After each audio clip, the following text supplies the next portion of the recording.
Hello, my Teaserking family. How's everybody today? I am fine. Everything's okay. My heel's bothered me a little. It's a new one, so I got my thing from my friend. If I can find it. So there's a new medication I got to take that Ernatica or whatever the hell it is, which is supposed to, you just numb it on your foot. So I don't know what this is, but anyway, let me kill the sun in the back of us.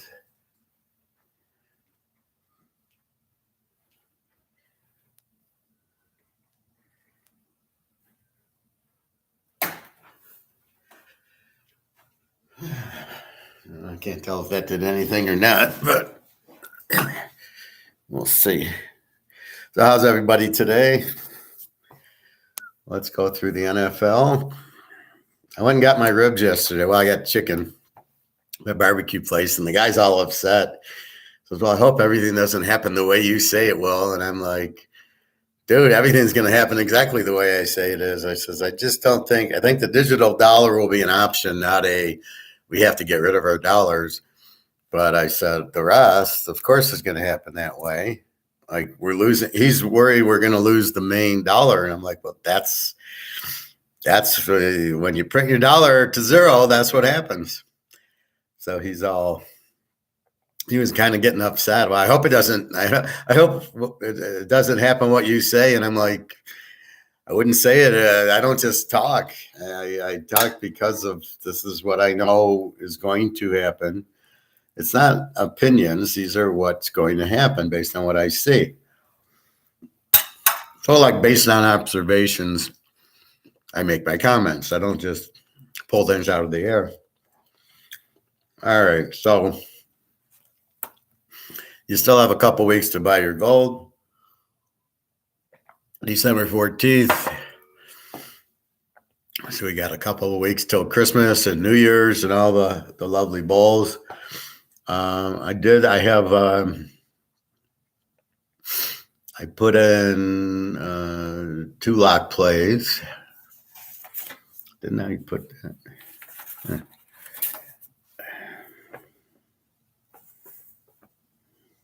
So I have 2 locks so far, waiting on 2 or 4 more for the college. As I need to make sure everybody's playing. I did post some games for next week based on what I see. And today we're talking pros. We do have the San Francisco-Seattle game, which we'll talk about it. So first thing, let's go through the line.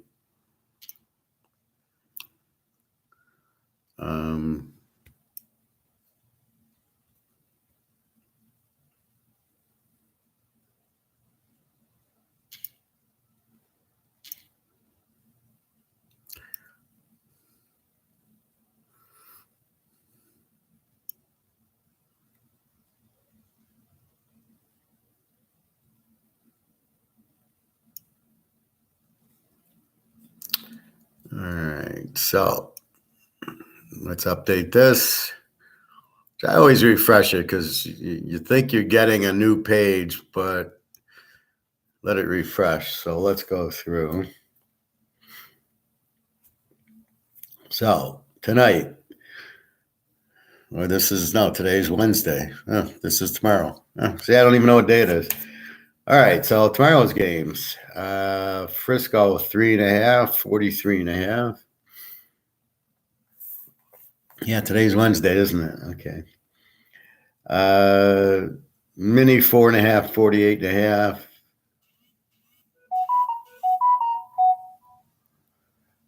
We've got Cleveland 2.5, 37.5. We got Buffalo 7.5, 42.5. Excuse me while I say hello to my friend.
All right, 1 second. Sorry about that.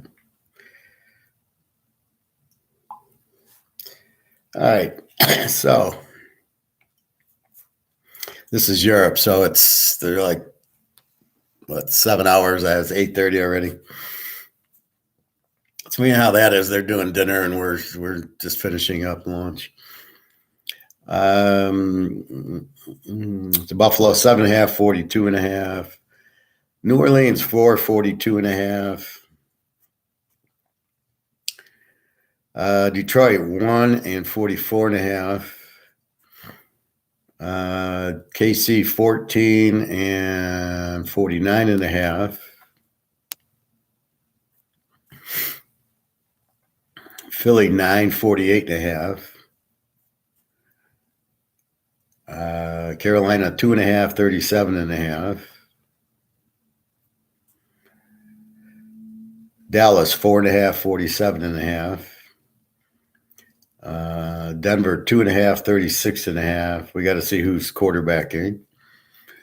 Vegas is now a 1-point favorite over New England. Hard to believe that. 44.5. San Diego is 3 and 47.5. Tampa Bay 3.5, or Cincinnati 3.5, 43.5.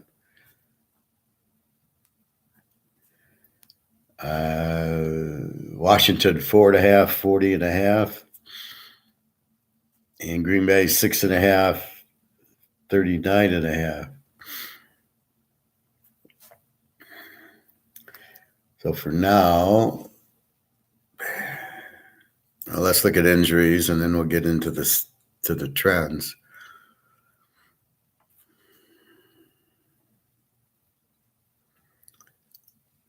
So I got a lot of interesting trends that I have figured out. And again, it's, how do you know who played in those games?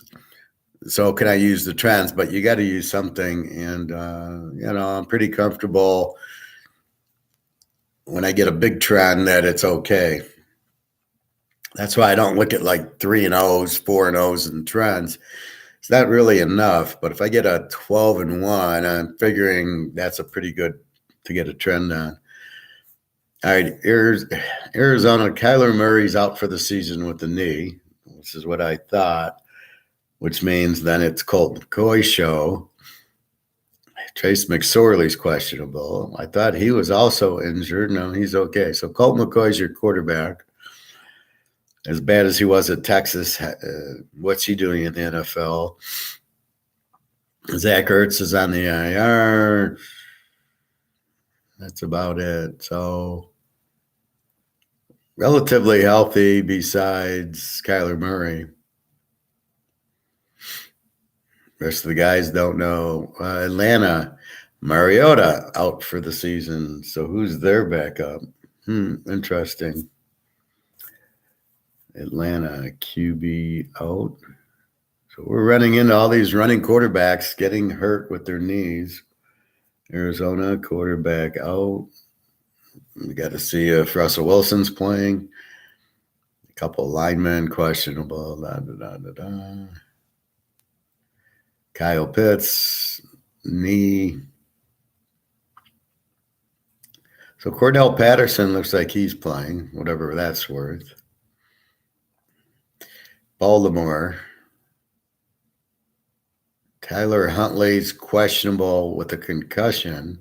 Lamar Jackson's out. I don't mind Huntley if he plays. I'm fine with that. He probably will. It looks like it's a concussion, so he's got to go through that protocol. So hopefully he'll be okay. I do like Baltimore in the game if he plays. Buffalo, Josh Allen probable with an elbow. And again, it's a little early. That's why I don't normally do pros this early, because you need to get those late injuries. But no, I thought today's Thursday, so bear with me. Carolina, Moore and Higgins Moore is questionable. Higgins, wide receivers out. Roberts, Corral. So they're pretty hell. Well, I don't know who they have left. McCaffrey's gone. Mayfield's gone. I don't even know who their quarterback is. The Bears, Fields, questionable with an illness, which I don't know what that means. They're such a bad team. Trevor Simeon's out with an oblique, so it's Fields or I don't know what they're going to use for third string. Cincinnati, T. Higgins, questionable with a hamstring. He played the first few plays and then sat out last week. Tyler Boyd, late December with a finger, but that's about it. Cleveland, Amari Cooper questionable. They got a lot of receivers. They got a lot of injuries. Jesus. So the key to this game is who's Baltimore's quarterback. We know Lamar Jackson's out. If it's Huntley, I'm okay with it. I'll take Baltimore as a dog. Otherwise, then we'll have to see who the third stringer is. Dallas, Diggs, quarterback, questionable. Tackles, one's out. Jordan Lewis, Michigan, cornerback out. Nobody major injured, so they're pretty healthy. Denver, let's see. Russell Wilson, questionable with a concussion. KJ Hamlin, always out. Nothing new there.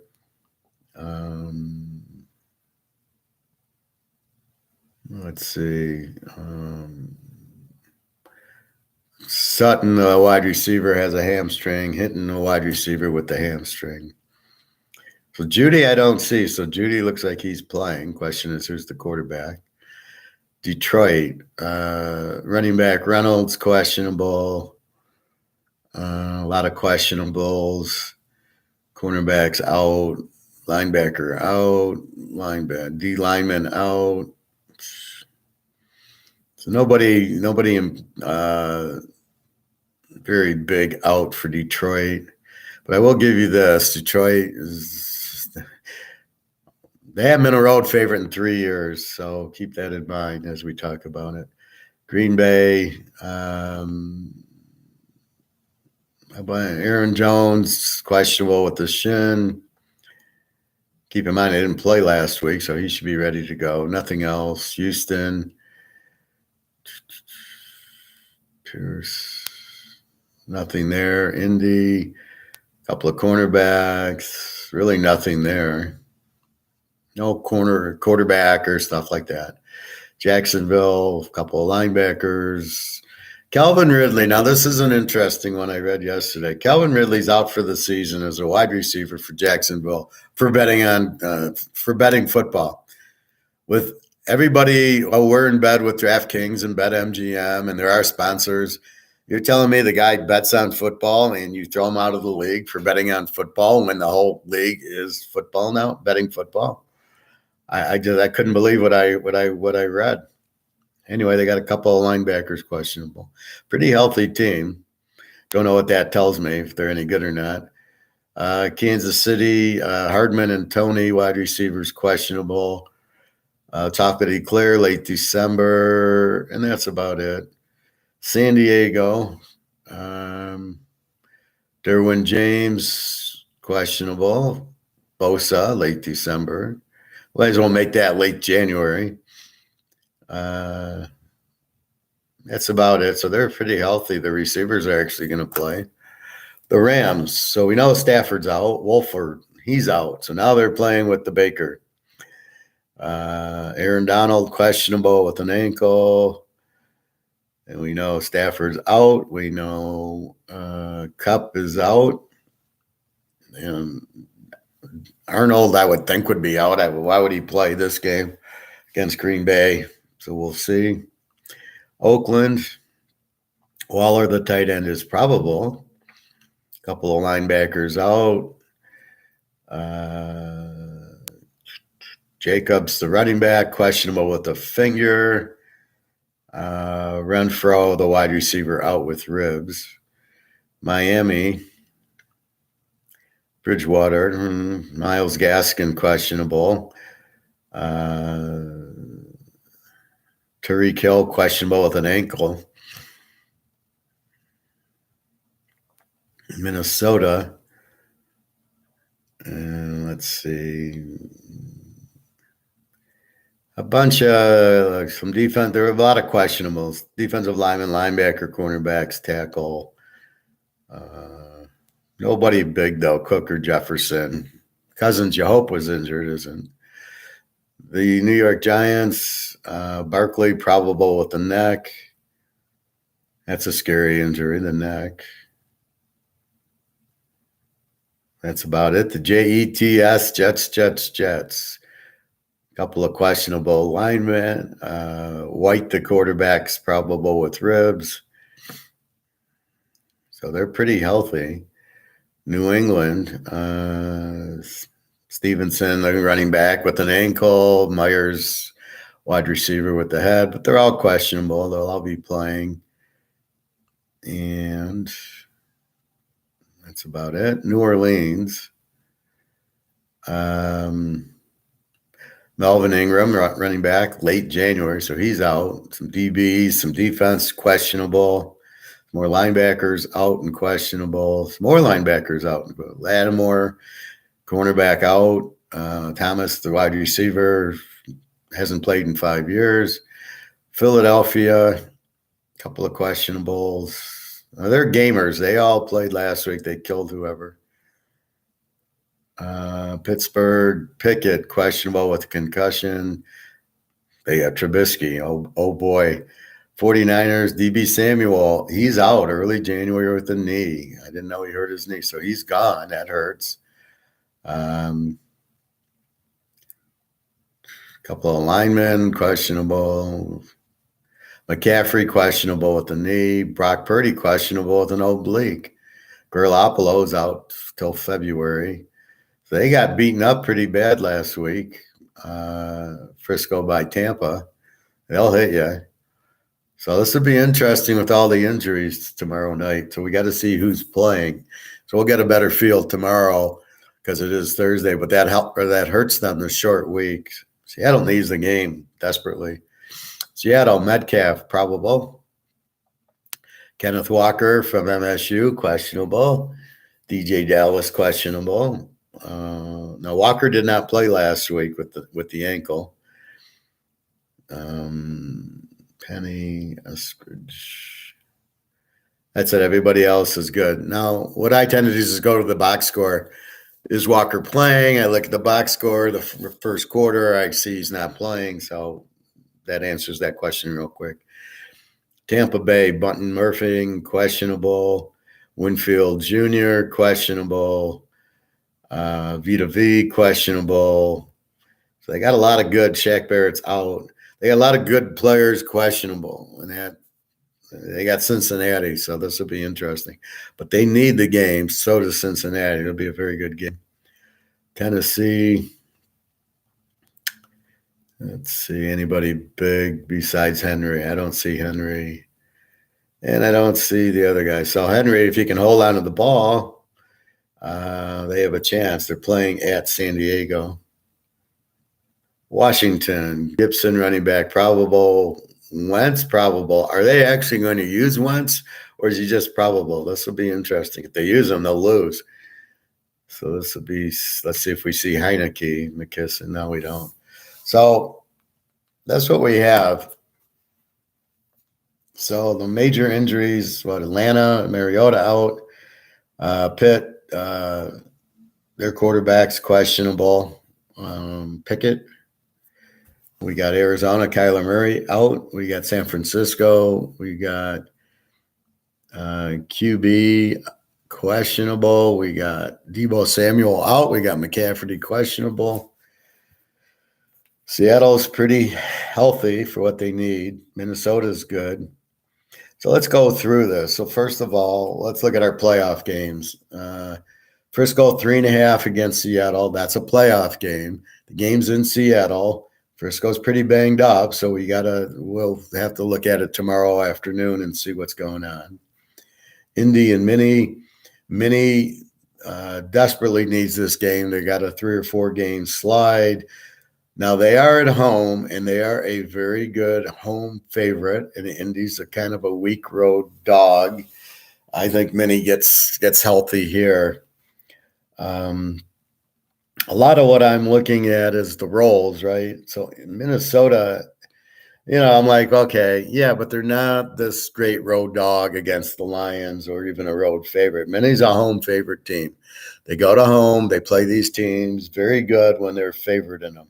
So they win the games they should win. When they play a tough team, they usually lose, especially on the road. So Minnie is very live on Sunday.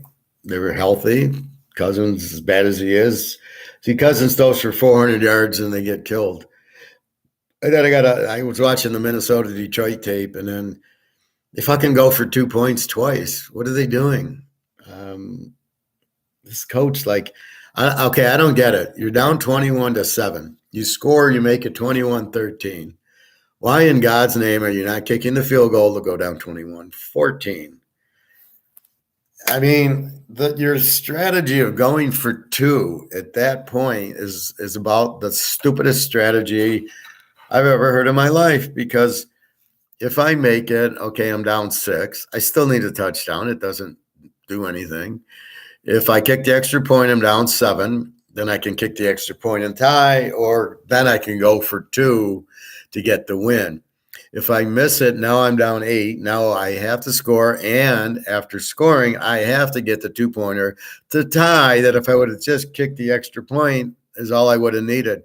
So by missing the 2-point, you're forcing me to go for 2 points twice. If I kick the extra point, if I just kick the extra point, and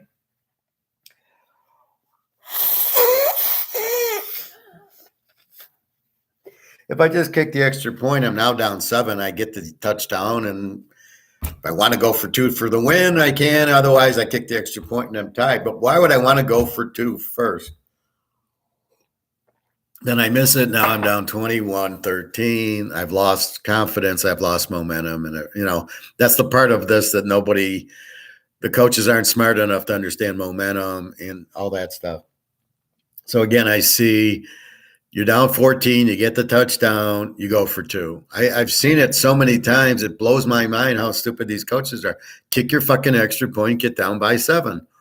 This is a 7-point lead. Why would you go for 2? And then they score again. I think Detroit added a touchdown or something, or a field goal. And then Minnie scores again. And then they go for 2 and miss it again. And you're like, well, that's 2 points you just lost. You're in a 5-point game. I mean, what are you doing? So Detroit kicks a field goal at the end to go up 11, but that was it. Hey, Nick, glad to see the turtleneck is back. That's when you know the sports books are in trouble. Well, the others are in Alabama, so I don't have them. So I got to go look for some more turtlenecks. But, I left all my clothes. Well, I took a bunch of clothes. I didn't take all my clothes, but, yeah. No, I enjoy the turtleneck. It's old. I mean, most of my clothes are old, so that's why I left them. I wanted some new ones. But, going over pros now. So I see a really strong lock I'll post later. And then I'm waiting on some other injuries to post other strong plays. But I got some good trends. So let's go through the Minnesota trend. Minnesota 9-1 is a home favorite. 9-0 as a favorite this year. 13-2 at home. So Minnie is showing you their strength, right? This is what this whole thing is about. Trying to figure out strength of the team. Well, they're 9-1 as the home favorite. Goes back 2 years. 9-0 as a favorites this year. So this year, when they win, they're a favorite. When they lose, they're the dog. So if you understand that logic, then you go, well, what are they doing? Well, they're 4.5. They're laying 4.5 to a weak Indy team.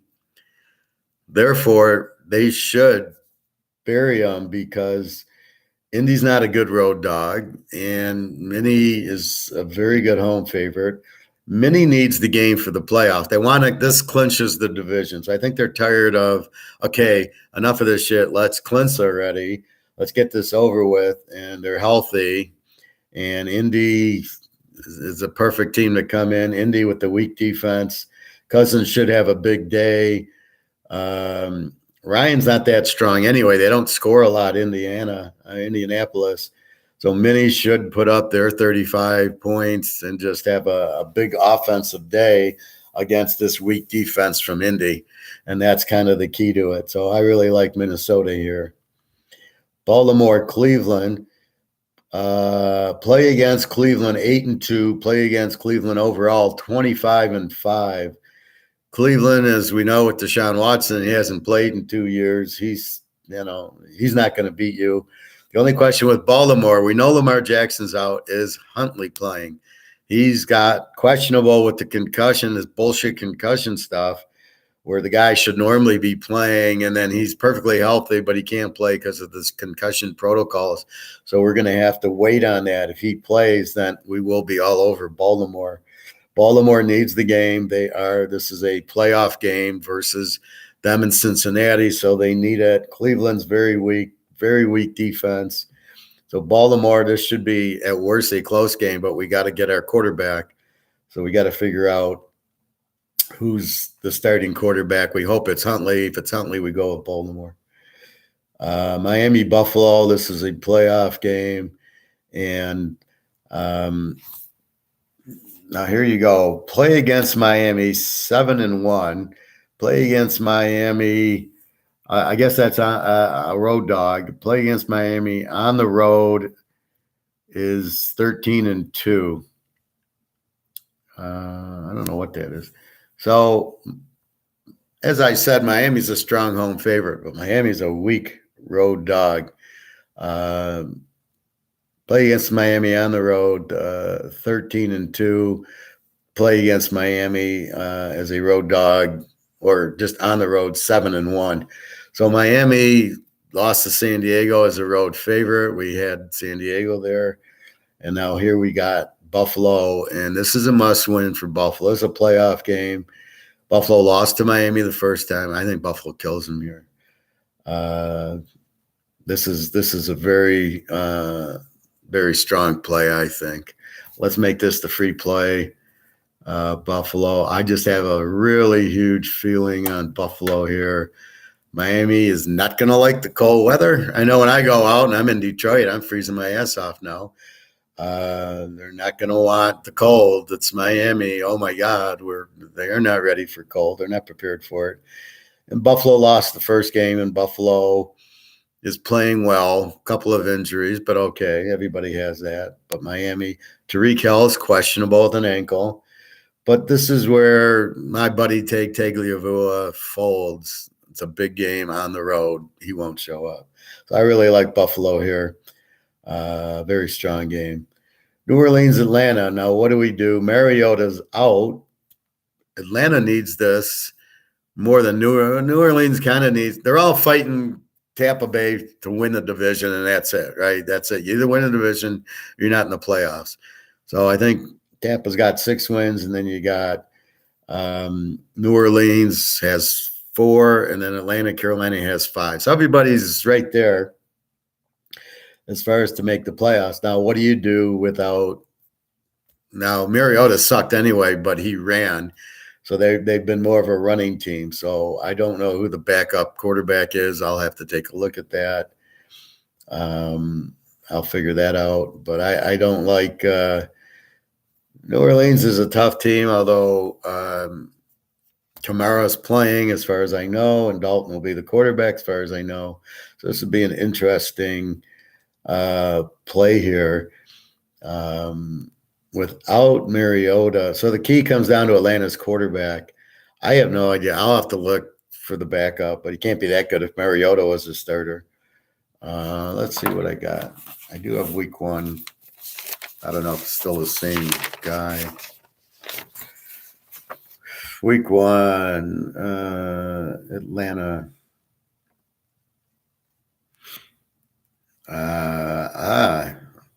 Interesting.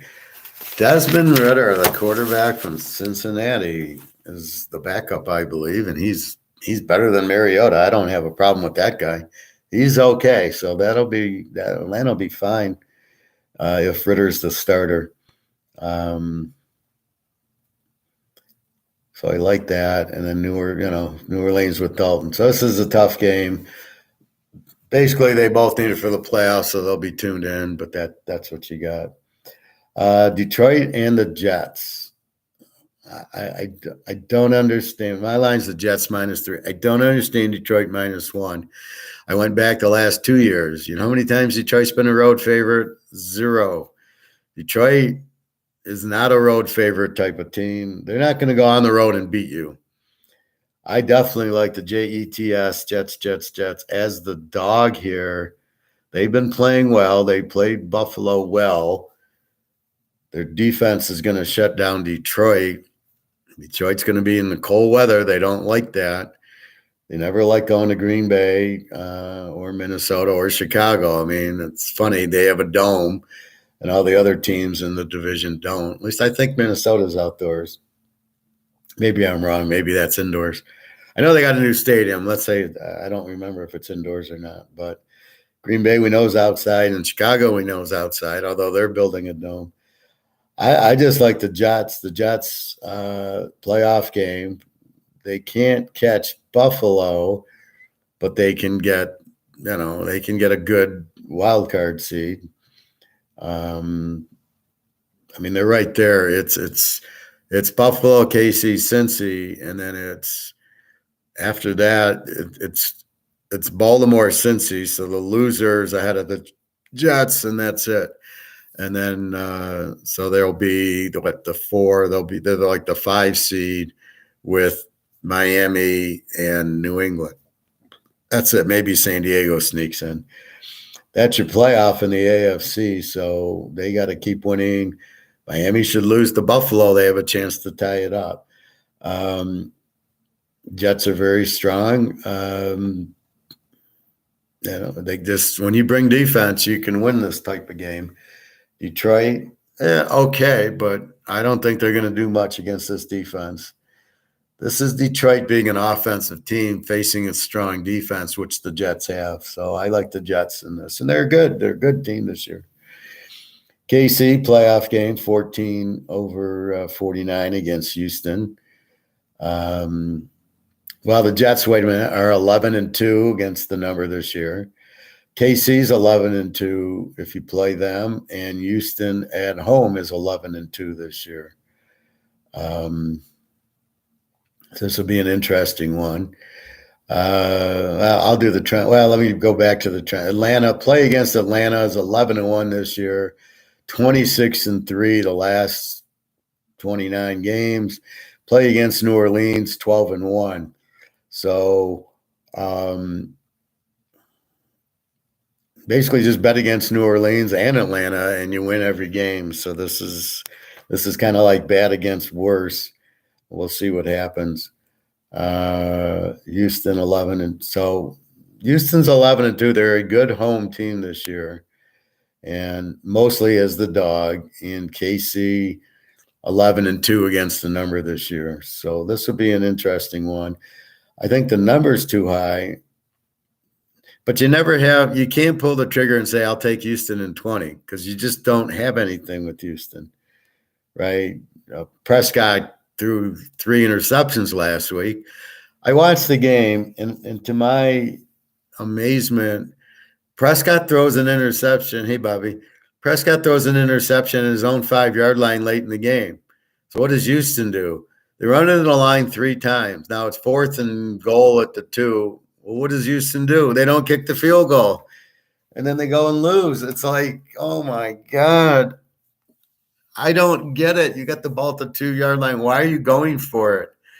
You've just had 1st and goal at the 5. And then you didn't – in 3 chances, you got 2 yards.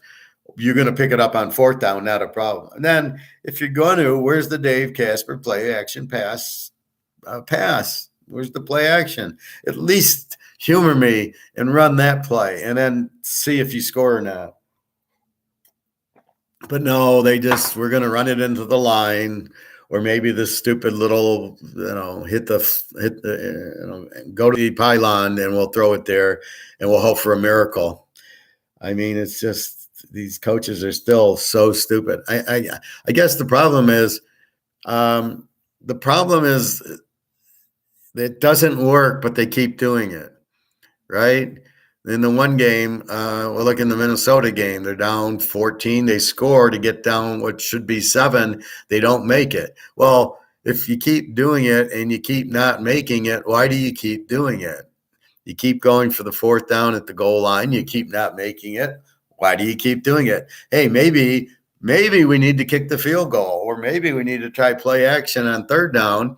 If we don't get it, kick the field goal. Why do we keep forcing the issue of, well, we'll leave them at the 2-yard line if we don't make it? Like, that's a good strategy. No, this is about scoring. You get the points, get the momentum. What the fuck are you doing? Just pure incompetence. Houston had the game won. Yeah, they did, Bobby. But bad teams find, it's bad coaching, right? Why aren't you kicking field goals when you should be kicking field goals and getting the lead and putting it away? Why aren't you doing that? So, because the series before that, they drove down and had the fourth down, went for it, didn't get it. A couple of plays later, Prescott throws the interception. Houston has the ball again. So if Houston would have kicked the field goal and then kicked the field goal again, they win the game because they would have had 30-27. And there was no time left. So you did it twice. And then you wonder why you lose. And then you wonder why you're fired. And you wonder, and then the players look at each other like, well, wait a minute, we should have beat Dallas. Which then now you got KC laying 14 instead of 6 or 7. And you're like, well, wait a minute, we should have beat Dallas, but our coach is the biggest horse's ass we've ever seen. How do we win despite this terrible coach? So again, let's go for fourth down. And how many times do we see the team lose? Go for it on fourth down. Or the stupid 2-point conversion when you're down 14 and score. Now you're down 7. If you kick the extra point, that's how you score in 7s. Hello. So KC, Houston, they're all 11-2. Houston's very good at home. KC, I don't know. They're not as impressive, but it's hard. I mean, I turned it off at 27-0. I didn't, and then they throw 2 interceptions. It's 27-14 at half. I'm like, what the fuck? So they did enough to win, and that's probably what they'll do here is enough to win. That was at Denver. This is at Houston. Houston, surprising. Again, they have NFL talent. I don't buy this 14-point spread. I think it's way too high. My spread's about 10. I would tease it down to 4. That's the only way I'd play KC here. I just don't buy that they're going to they should light it up with the over. I think it's an over game because KC really doesn't have a defense. They're going to score. Houston should find a way to score, whoever their quarterback is. But I think it's an over. I can't. How do you lay 8 in this league? Philly 9 against Chicago. Philly, I don't know if they can clinch the 1 seed yet, but they're really close. Dallas is 2 behind them, so they haven't even clinched their division. They have clinched a playoff berth. So, in worst case, they're like the 4 seed wild card. But this is a game now. You got Chicago. Fields is back. Nobody's seriously injured to Philly. We know there's a catch-22 here. Philly's 9-1 as a road favorite.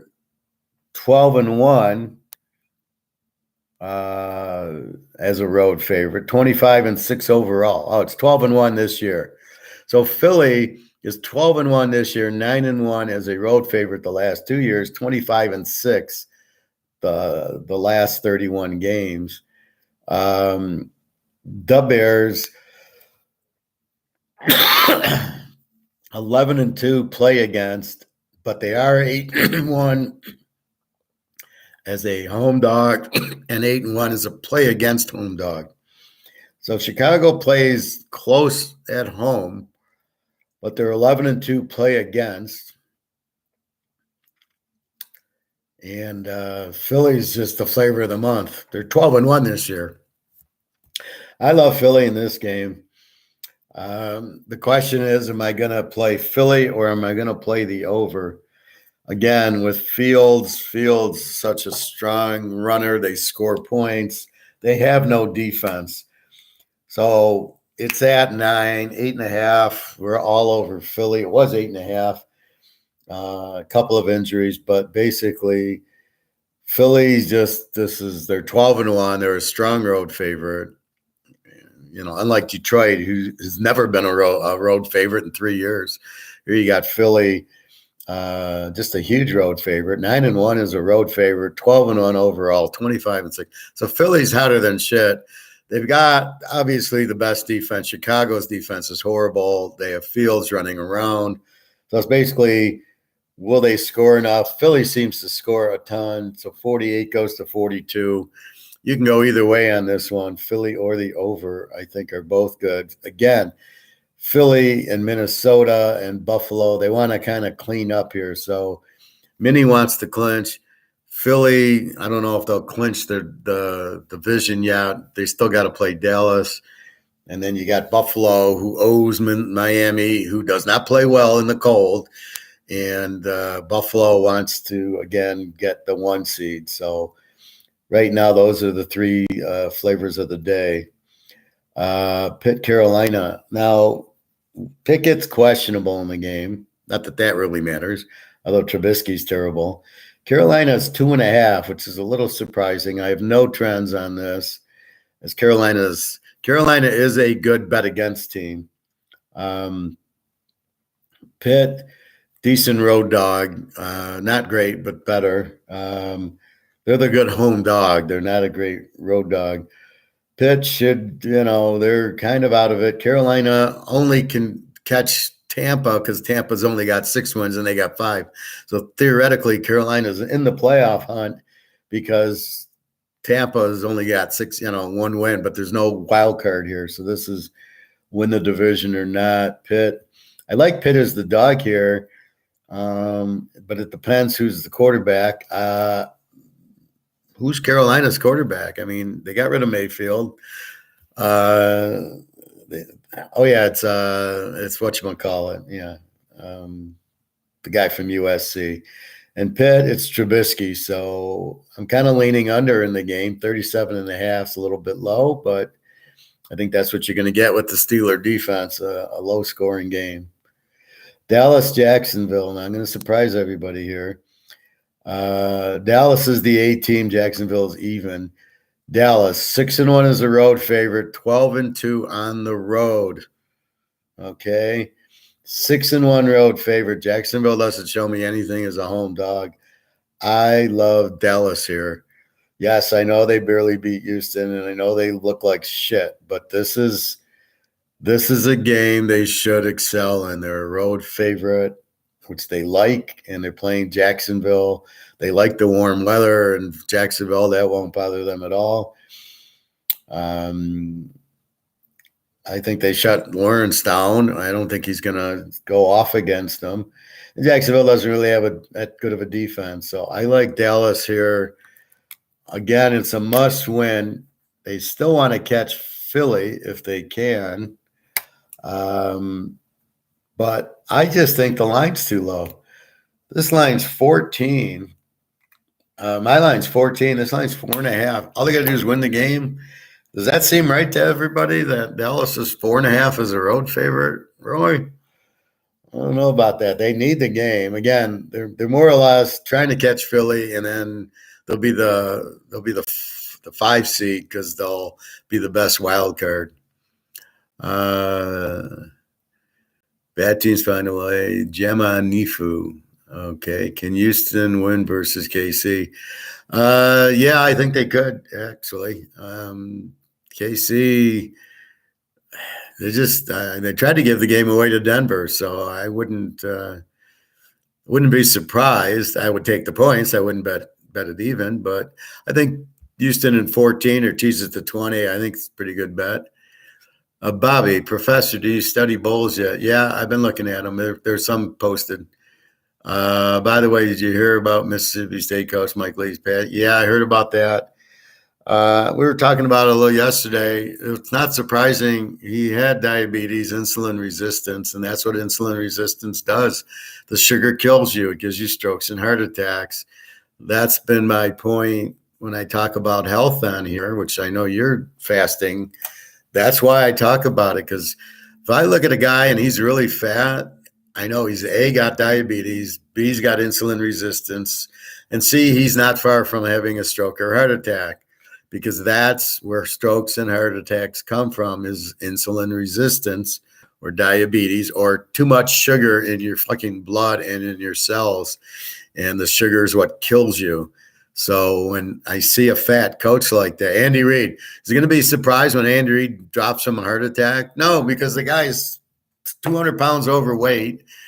You'd think he'd get off the sugar and carbs and do the 18-hour fast and get thin, and then he can be healthy. So this is a guy that doesn't understand what he's doing while he eats like that. This is the point. So when Andy Reid goes and blows up, are we all going to be surprised? No, because we know exactly why. We can see it. We can see the gut is the diabetes, the insulin resistance, and you're going to have a heart attack from it. You can't take pills. You need to get rid of your sugar, your carbs. You need to get rid of that shit. And you better go do, if I was Andy Reid, I would go do a 5-day fast real quickly.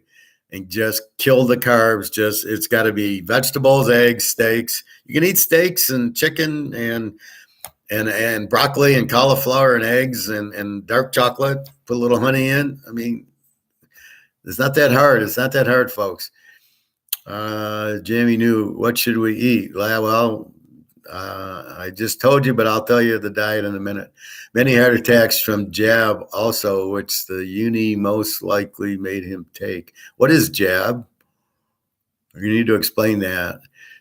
Well, Jam, what you should be eating is a lot of protein and no carbs, no sugar.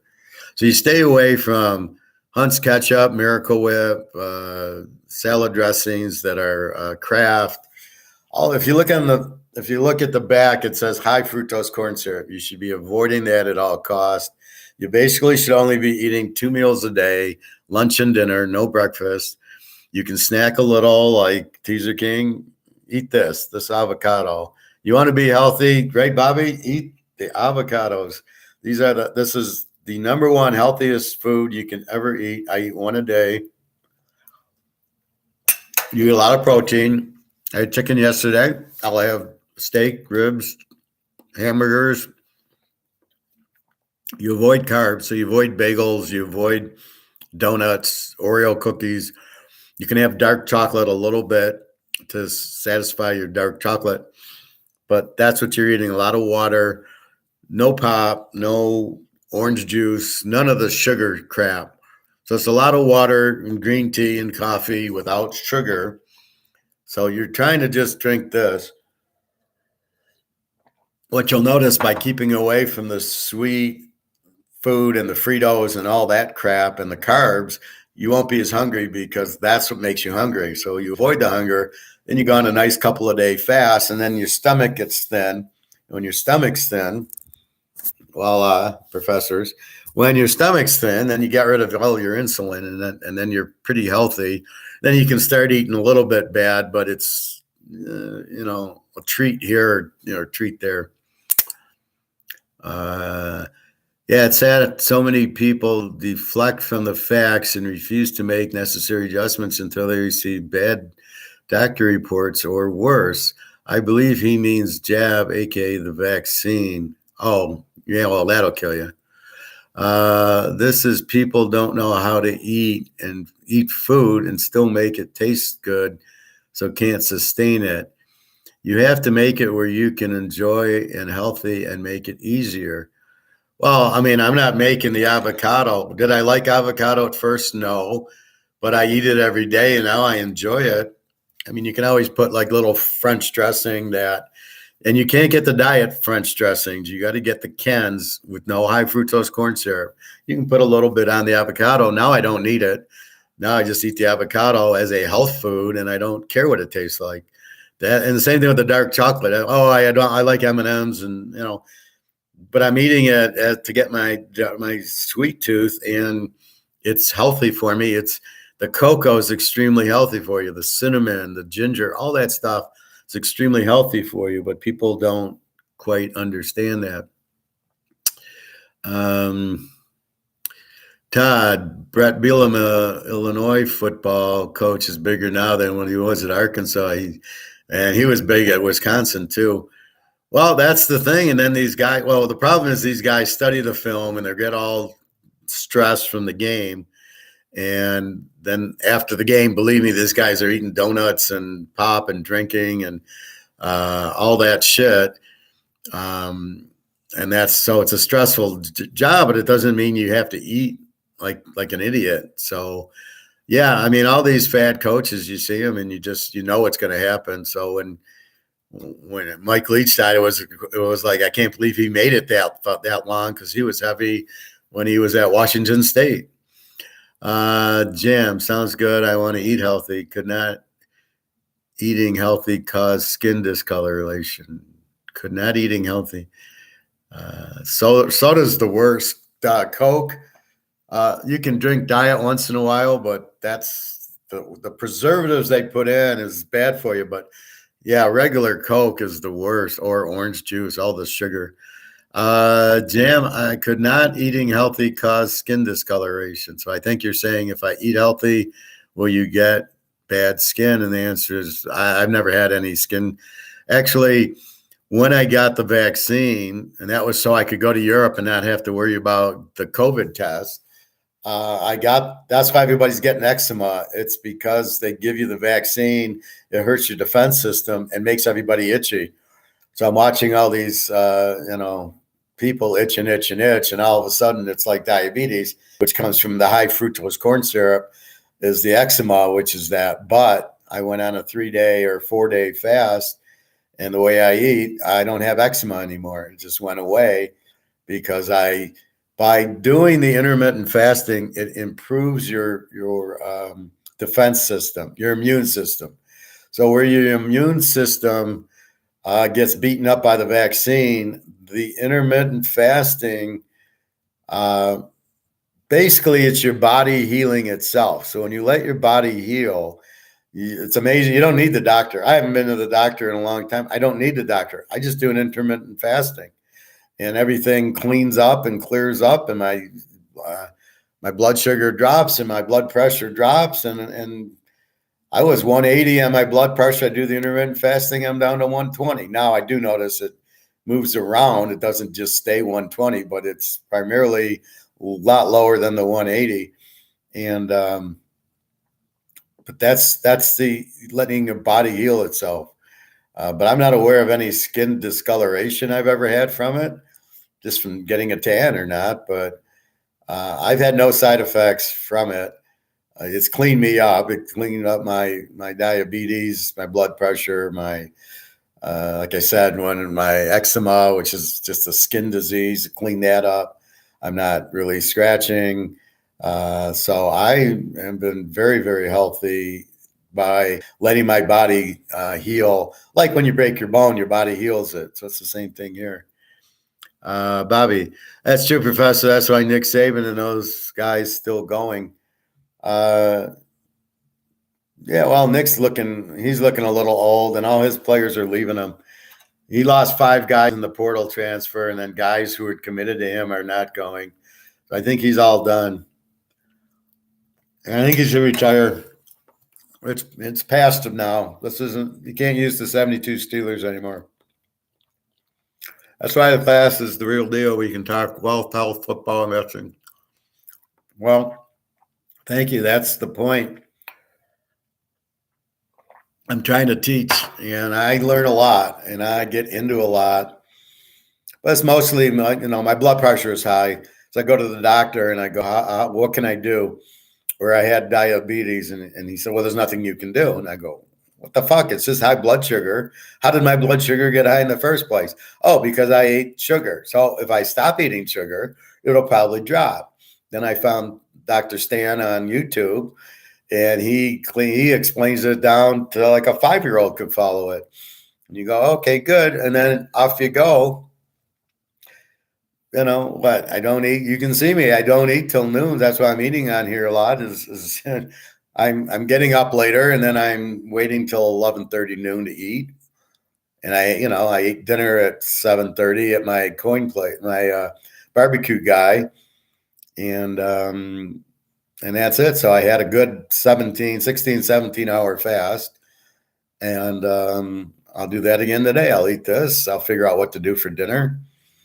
And you kind of stay away from the carbs. And like I used to eat like Cheerios. I haven't had Cheerios in a while. No Heinz ketchup, no Thousand Island dressing, or I ate Thousand Island, but I have the Kent. No Kraft dressing or Miracle Whip or bread. Even yogurt's out. So I'm basically a lot of veggies and a lot of omelets and a lot of meat. I'll make steaks, roast, hamburgers, and I lose weight like it's a joke. And I just stay like me. I'll have dark chocolate. I won't have M&Ms, and I get the same thrill out of having the dark chocolate. It gives me the same thing, but the cocoa is 100 times healthier than eating milk chocolate out of M&Ms. And that's just a scam. It gives you that high sensation out of eating M&Ms or Oreos that you can get out of the dark chocolate or just having green tea with cinnamon. That's really what you need. Nick, growing up Italian is making my weight loss journey impossible. Can't avoid carb. Well, yeah, you guys eat the spaghetti, but what I can tell you is maybe just they have it on Sunday or something, and maybe Monday, Tuesday have a normal go have ribs and steaks and hamburgers and that stuff, salads. Try not to have I'm going to make spaghetti. I just had it here for a while. But I'm thinking I think I'm going to get 3 pounds of burger and making that and then throwing it in with that. But it's a once in a blue moon type of thing. I haven't had spaghetti in a while. I won't even go to the Italian restaurant. I'll go get Chinese, but it's very healthy. It's no carbs, and because it's not fried. And then I'll go to the barbecue place. I got barbecue chicken with baked potato and I order a side salad instead of the coleslaw. Very healthy meal. The worst part, I don't eat the skin, and I try to stay away from the barbecue sauce, which is sweet, and the baked potato is fine. So what I'm eating is perfectly fine, even though I'm at the barbecue place. I've even told him, I said, you should have Ken's dressing. And now I think he has Ken's dressing. He listens to me. So he just went and bought gold, and he's freaking out because he says, oh my God, what the BRICS countries are going to do. It's just, I hope you're wrong. And I could see the look of fear in his eyes. He's really like, I think what I've been telling him finally got in with the BRICS countries, and he's shitting in his pants. Like, I hope you're wrong. I go, I'm not wrong. I won't bring it up unless I know what's going to happen. That's the probably Sunday is normal, but I'll have it another 1 to 2 week without even thinking. He can substitute. No, he can't. You can't substitute. You can't have pasta. You can't have whole grain. Still carbs. Carbs are carbs. You gotta. I mean, what I would tell Nick is just try to avoid the spaghetti or the mastacholi or whatever they're cooking, and just eat the meat. I assume it's spaghetti meatballs or chicken or I guess mastacholi or whatever. So yeah, it's hard. Have that as your meal, but then the next few days, just make regular chicken or have a steak. just don't eat the spaghetti, and you'll be fine if you can do that. That would be the key to what you need to do with that. But on the other hand, you don't really want to get all sick and have high blood pressure because you're eating spaghetti. I think everybody wants to see you healthy, not unhealthy because you're eating spaghetti.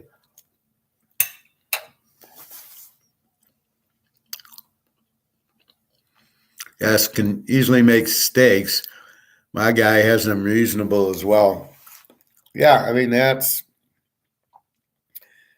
what I do for my meal. I'll have a roast or steaks or hamburger, and then I get the chicken. I used to eat salmon, but you're supposed to stay away from farm raised salmon now because they're all sitting there pooping on each other in a little condensed area, and it's very unhealthy to eat the salmon now. I don't know what to eat for fish. I guess you're supposed to have salmon that's wild caught, but it's so fucking expensive. It's $25 a pound for wild caught salmon. It's just really hard to eat it. So I eat the chicken and all the beef. But even the chicken, they're doing that where they're all together now. So it's getting hard to eat. Nick, diagnosed with high blood pressure in the summer, definitely need to change diet. Well, we're telling you what to do. Hopefully a steak guy accepts silver like your guy. Well, I'm sure everybody will accept silver. Nick, just eat less. I mean, eat your lunch and eat your dinner, and don't eat after dinner. And so, like now, I'm eating. Now I can eat. My window is from 12 to 6. I can eat. So I can eat my avocado at 12, or I can eat it now up till 6. Now I'm going to have dinner. What's been screwing me up is teaching the classes where I'll get done at 3:30. I'll eat lunch, but I haven't had dinner yet. And then I go swim, and then I come back, and it's 8 o'clock at night, and I'm starving because I really have only eaten one meal. But then I'm in a catch-22. I don't want to eat at 8 o'clock because of the clock. I want to fast the 18 hours, and then it moves it back to eating at 1 or 2 o'clock in the afternoon. So that's where I'm like, fuck it. I'm eating now because I can't just have dinner at 3 and then not have lunch at 3, not have dinner, and then that. But certainly, I would just rotate it, Nick. I mean, and then I would go into 2 phases, Nick. Your first phase is to lose, and it's not even a diet. You just don't eat your carbs. You just eat. You go eat steaks. Just eat at noon. Eat at 6 o'clock dinner. Have a tea or water after. Avoid the pop. Avoid the juice. Avoid the carbs. Avoid pasta and Cheerios and all that. Oreos, Fritos, all that gone. You can have nuts. You can have like the bag of almonds they have at the grocery store. You can have those, but you can't have 1,000 of them. But you can have a good handful or two. But what you'll realize is you get rid of those foods, you'll lose the appetite. That comes along with it. And then you won't want to eat as much. You'll say, I can wait a while. And then your goal should be a 3-day fast, 72-hour fast. You won't be able to do it the first month. Let's say after 2 months. You're eating at noon, you're eating at 6, you're eating at noon, you're eating at 6. There's no Fritos, there's no Oreos, there's no Coke, there's no beer, there's no alcohol. God knows that's full of sugar. And just the weight will come out. I've lost 8 pant sizes, and I never dieted a day. I just switched. It was avocados, it was dark chocolate, it was salads. It's a lot of omelets, a lot of 3-egg omelets with broccoli and the red and yellow peppers. And you put a lot of, I put basil on it, and I put garlic and pepper and salt and turmeric, and I mix it all up, and I throw the omelet. I mix the omelet, throw it over the top, and it tastes great. And you bake it, and that's 3 eggs. It fills you up. It's extremely healthy for you. You just eat that, and the weight just runs off of you, and it's the best thing. And so you don't even think like you're dieting. So like I've had an ice cream or a cake or something for an occasion. When I was with Jenna in Lisbon, we had I don't drink. I let her, we had champagne they gave us. So I had a glass of champagne, but normally that's it. And the hard part about vacation is they have the breakfast buffet until 10:30. Well, I don't want to eat till noon, but what do I do? And she wants to eat, so I'm going to keep her company and eat with her. So it ends up where that's the hardest part of vacation is it throws you off your timing. And then you have lunch and then you have dinner. So you're eating more and oh, I got to have a hamburger with the bun. You can't just make a steak. We did find some steakhouses where we got steak, but that's the vacation part of it. But get to stage 1 where you lose your weight, Nick, and you get your blood pressure under control. Then stage 2, you can have a little bit of spaghetti back, but you probably won't even want it. Once you get away without it, you probably don't want it. I don't take any medication. I take fish oil. That's all I take. But you'll lose the weight, and it's not that you're even dieting. There's nothing. I mean, you can have M&Ms. You just don't. You just choose to eat the dark chocolate 85-90 as your chocolate, and there's no Cheerios. The salad dressing goes to Ken's. If you need mayonnaise on your tuna, it's Hellman's, which is no high fructose corn syrup. And you're really avoiding bread. So you'll be surprised. Just give it 2 months. You'll drop 10 to 20 pounds without a sweat. I still go swimming every day or walking when I can go walk the lake when it's warm enough. And that's for the mind. That's not even an attempt. And because you won't be eating Fritos and the carbs, you won't have that appetite. The appetite will go away. You can do 3 days standing on your head, just drinking water and green tea without a problem. I mean, I just did this 72 one a couple of weeks ago. You heard me on here. Piece of cake. I mean, it's really you eat dinner on Sunday night, so you skip Mondays. You just don't eat. You get into the football. And then Tuesday, and then you eat Wednesday. So, and then you go to yourself, well, once I get to sleep, that's 12 hours, right? Because if I don't eat dinner, now I'm watching TV, it's 10 o'clock at night, I go to sleep, I get up at 6, it's another 12 hours because you ate dinner at 6, so you've gone another 12 hours without eating, and you're not going to eat till at least noon. So it's very easy to get in 48 hours without breaking a sweat, and you'll notice the difference. You'll just feel better. You'll be thinner. Your body, what it is cleaning up the sugar. You also will get rid of cancer because you need sugar to feed the cells, and the body heals the bad cells when you're doing this. So if you go off for 72 hours, by about 50 hours, your body's like, I need something to eat. I need energy. And then they're digging through all your cells, cleaning them up. And then they get to these bad cancer cells and they just eat them up and kill them. And they clean your body. They just get rid of all the shit that's in your body. And that's the beauty of it. And then now I go back on my 18-hour stuff. And, now I can cheat a little if I want to. Because you get to the point where you're like, fuck, I've been into my 36-inch pants for, in Alabama. That was, that's almost a year ago now. I was in them. So it's not a problem. It's very, very healthy. Again, your blood pressure will drop and your blood sugar will drop. So there's no negatives to it. So that's the way to go. Avoiding alcohol is so tough at my age. No, it isn't. Just, again, do it in phase 1, and then phase 2, you introduce a little, because the first goal is to get your blood pressure down, right? Once the blood pressure, like you can see, this is not open, right? I worked there in 1997. This is not open. This is souvenir. So but I'm not a drinker or a smoker. Smoking's terrible for you. It's all poison. I mean, if you look at it clinically, you wouldn't do smoking or drinking because drinking's all sugar. It's fermented potatoes and fermented corn in the big, huge vat, and they mix it up and they let it ferment. That's why it's so sweet.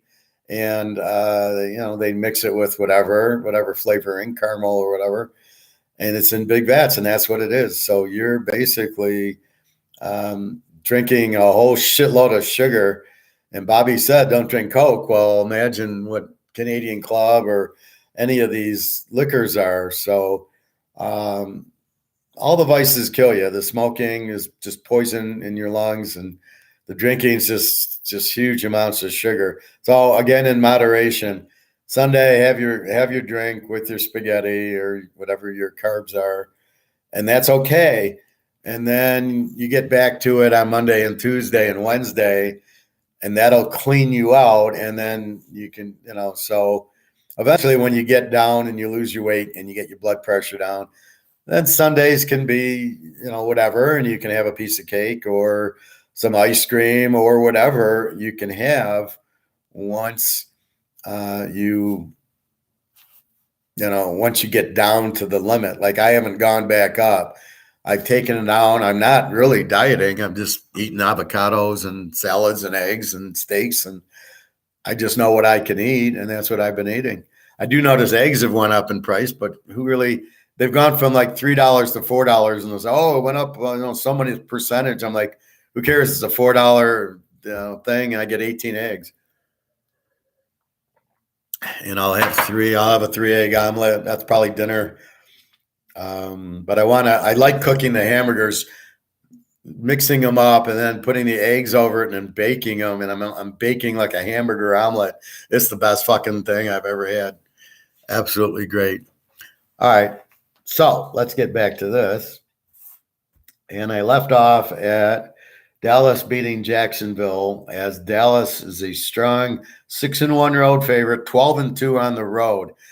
And, the problem is Dak Prescott. He threw another 3 interceptions. And it's when he threw it. He threw the interception at his own goal line last week and a couple other ones. So he's terrible. He throws way too many interceptions. They're much better with Cooper Rush.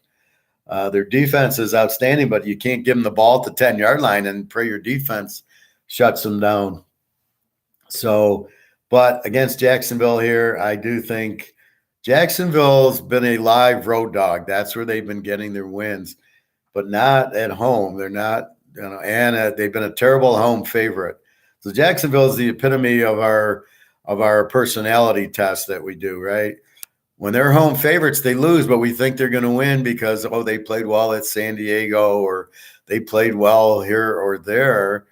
But then they get then they're the home favorite and they lose because they're a terrible favorite. So then you catch their roll and then you go, oh, okay, that's what's happening. Arizona, Denver 2.5. We got Kyler Murray out. Russell Wilson's got a concussion. It's questionable. The backup will be Colt McCoy for Arizona, which he's terrible, but okay. Denver, their backup is Brett Rippon. Mark Rippon's probably nephew or something from the Washington Redskins in the 90s. He played at Boise. He was okay there, nothing special. If Russell Wilson's out, then I got to believe it's an under because I don't know where you're getting points from. And Denver's got that lockdown defense.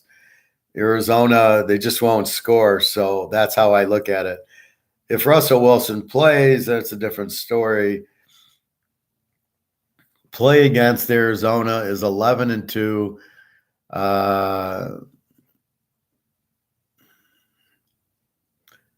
I had Denver as a home dog, but they're not anymore. The line switched to Denver, so I got to take that stat out. But play against Arizona, 11-2. There's a lot of play against just an enormous amount of teams that are like 11-2, 12-1 play against. It's unbelievable how all these teams are so bad. We'll go through that. New England and Oakland. I got Oakland now -1. New England was -1 yesterday.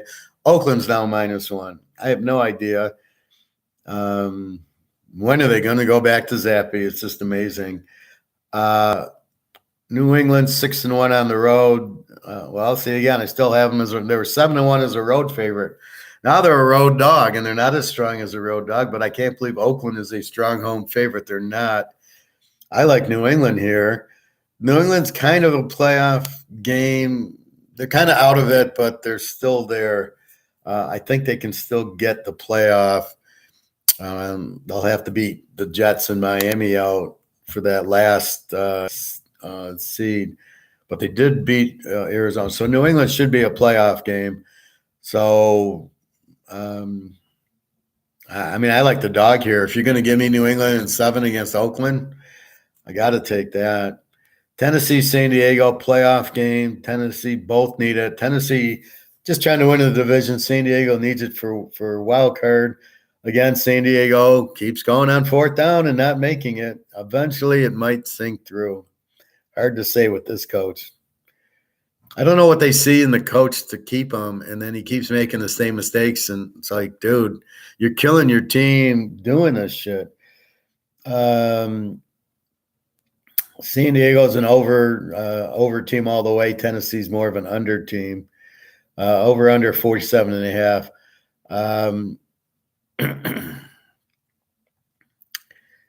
San Diego is 11-2. Play against San Diego this year is 12-1.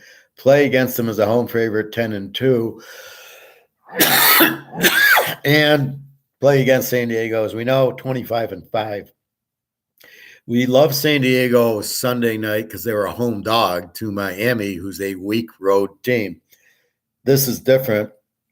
This is San Diego as a home favorite against a strong dog in Tennessee. Again, San Diego's 11-2, but 12-1 against. So the only time that they've won was last week when they beat Miami by 6, where you couldn't tease against San Diego, but you never would have because they were the home dog, and the play would have been take them as the home dog. Here, you now have San Diego as the favorite. Tennessee, okay, they had some fumbles, which they won't have this week. Critical week for Tennessee. They're good dogs. San Diego bet against. So I like Tennessee here as the dog getting 9. I think that's a good play. Again, San Diego doesn't blow out anybody. You want to go over 47.5, over 41.5. Probably is a good play also because they really have a bad defense. I mean, the team to bet on here is Tennessee because of San Diego's defense. But San Diego's receivers are back and Herbert. So hard to say. I think it's probably a Tennessee and 9. Cincinnati, Joe Burrow against Tampa Bay, Tom Brady. Great game. Cincinnati 3.5, 43.5. Play against Tampa 11-2 this year. Play Cincinnati 28-6 the last 34. So since Burrow started to figure it out, they're 28-6. They're okay as a road favorite. They just, what was the Cleveland game? There was a game just recently as a road favorite. They won.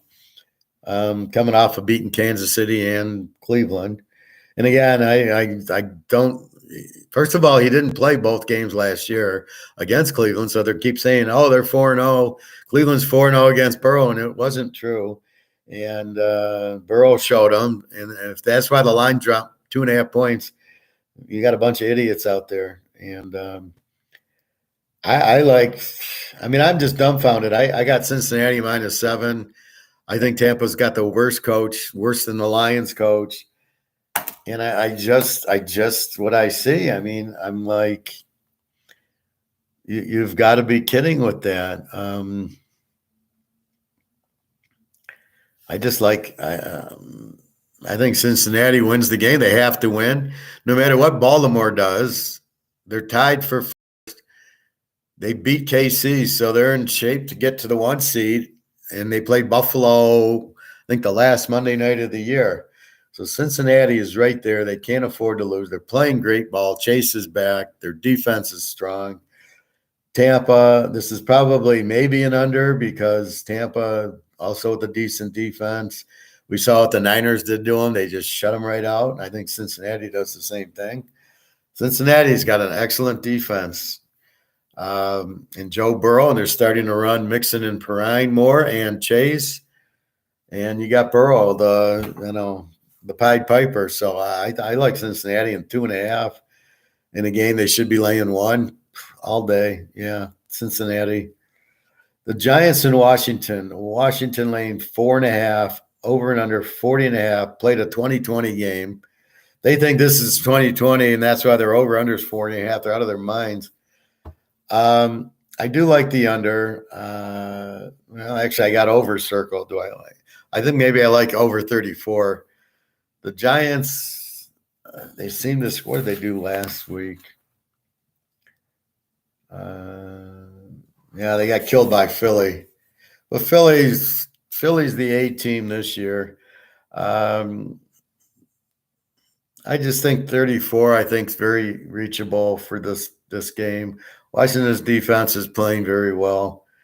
I don't really love the Giants as the dog in this game at all. And again, Washington, they both need it for the wild card. At Washington, I don't think matters. Giants are not a good road dog, and Washington's not a good home favorite. So it becomes what the hell to do. And really, I just think over 34. I mean, it's such a low over-under. Are these teams under? Well, Washington's got a good defense. The Giants, okay defense. But again, I don't know. It's a tough call. Maybe we switch it to under, but right now, I really don't have a say on it. And then LA, Green Bay. Green Bay 6.5. As far as I know, Rodgers and company are playing. Are they playing for anything? Can they beat wild cards? I mean, they got to win out mathematically. Over under 39.5. Play against the Rams this year, 12-1. Play against Green Bay this year, 11-2. 4-0. Play against Green Bay as a home favorite. So if you play against the Rams, the only time you lost was last Thursday when they beat the Raiders on miracles.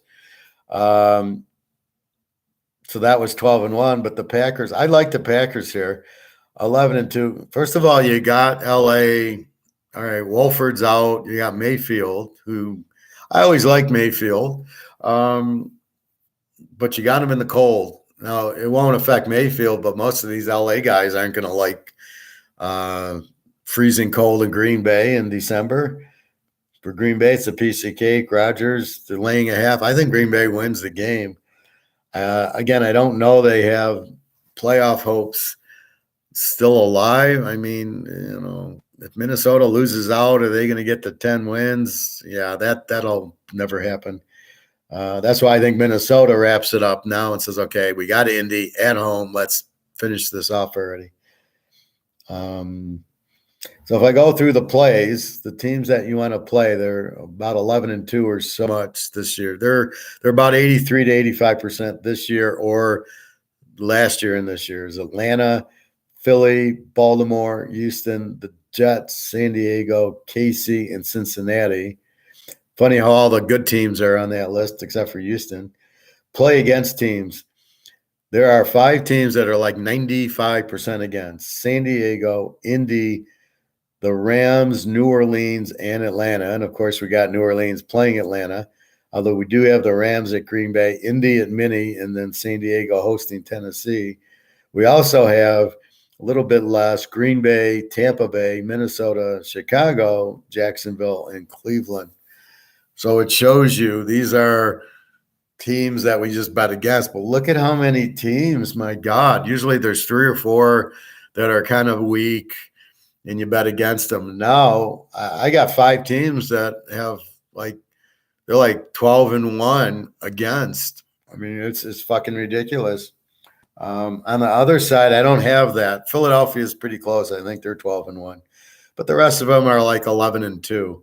But there's a shitload of 11-2s, and like I was saying, the Jets, KC 11-2, Houston at home's 11-2, Philly's 12-1. Play against the Bears 11-2, Dallas on the road 12-2. Play against Arizona 11-2. San Diego 11-2, play against 12-1. Tampa Bay 11-2, play against. I mean, it's just the Rams play against 12-1 and play against Green Bay 11-2. I mean, it's unbelievable how bad all these teams are. That they're, I think a lot of it is, to really use logic here. It's the lack of training camp. So you have 3 weeks of nothing, which I don't even understand what the fuck they're doing the first 3 weeks. Then there's a bye, which what are you giving them a bye for? Then you've got the first 2 to 3 weeks of actual play where nobody's in condition, nobody's ready to play. Everybody's pulling hamstrings and knees and everything else because nobody's ready to play because the coaches have not gotten the players in game shape yet. You cannot practice this. You have to play real games, not these the Lions practice against Minnesota in a little scrimmage and call that, well, that's a game practice. That's not game shape. So I think what happens is the first 2 or 3 weeks, you got that crap.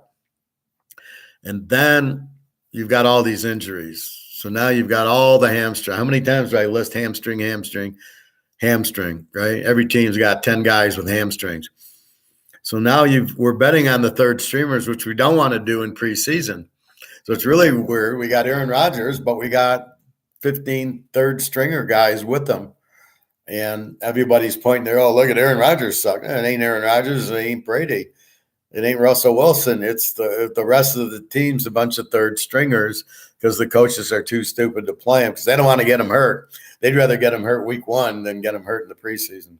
I guess that means something as you lose all the games because you're now nobody's in game shape, which is just like none of these coaches have a fucking brain in their head. We need the professor fueled up for these classes. Oh, I'm fueled. Nick, avoiding alcohol also tough at my age. Yeah. Jags will destroy Dallas. I'll take Dallas in that one. I'll be happy to bet you on that. So you give me how many points you want to give me with Dallas? 14, 21?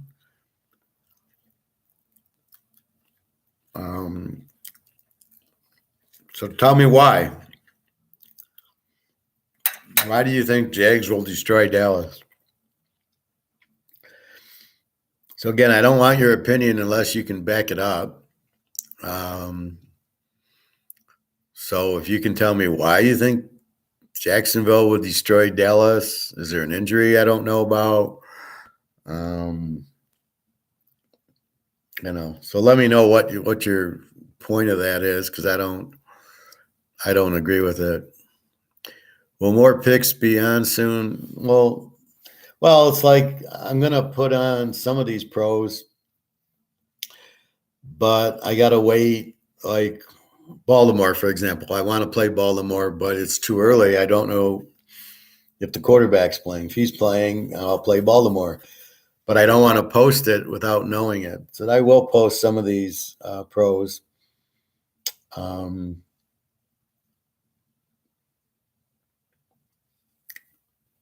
And again, the free play here is Buffalo. We'll worry on a new one. The bowl games, I have posted a lot of those coming up. There might be 1 or 2 I add to it. But I think the bowls are pretty much, there's not a lot we can do this coming week, right? So it makes it, we're waiting on the guys sitting out. I found a good site which gives you pretty much, and for our purposes, by position.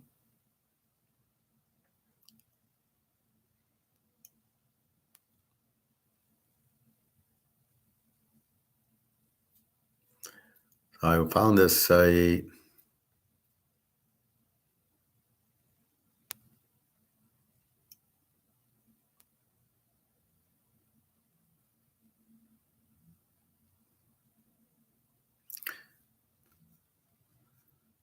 This is, guys, bowl games, skippers.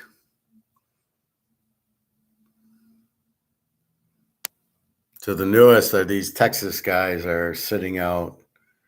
And I was surprised Washington's still favored with it. But there was one.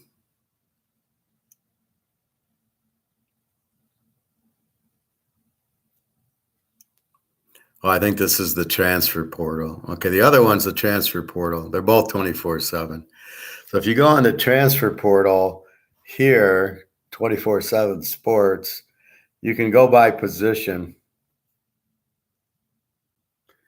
And you can see I picked quarterback and then Grayson McCall. And now I assume they're not playing in their bowl game, but I don't know that they're playing on the other. So if Buglia from Clemson goes to play for North Carolina, is he going to – I don't think he can play at North Carolina for this game. I think he just misses the Clemson game. So Clemson will be very dangerous with a real quarterback. I don't blame Grayson McCall because this way he gets a chance to be on a better team and show his talent, because on Coastal Carolina, only us know about him, but not many other people.